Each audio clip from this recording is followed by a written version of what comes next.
As part of efforts to mend the strained ties between Seoul and Tokyo, lawmakers from both countries met for an annual event in Japan to seek a breakthrough. But it seems the two sides were not able to narrow their differences. Our National Assembly correspondent Kim Mok-yeon has this report. Japanese lawmakers urged South Korea to find a solution to the historical dispute over the compensation of victims of forced labor during Japan's colonial rule of Korea, reaffirming its stance that the 1965 treaty normalizing bilateral relations between Seoul and Tokyo settled all compensation issues.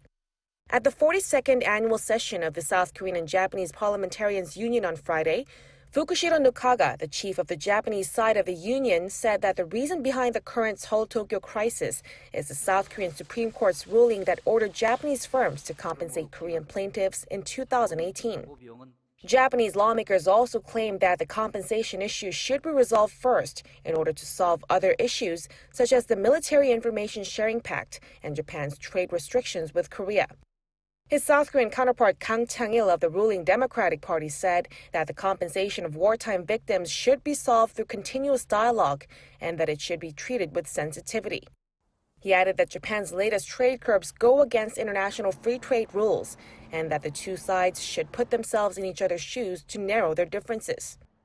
Meanwhile, South Korea's National Assembly Speaker Moon Hee-sang, who will embark on a 4-day trip to Japan from Sunday, is not likely to hold a one-on-one with his Japanese counterpart during his stay.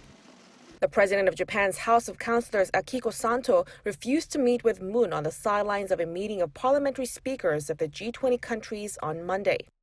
Local sources say Santo made the decision as she demanded an official apology and a withdrawal of Moon's remarks in February after the South Korean speaker called for the Japanese emperor to apologize to the so-called comfort women to solve the historical dispute.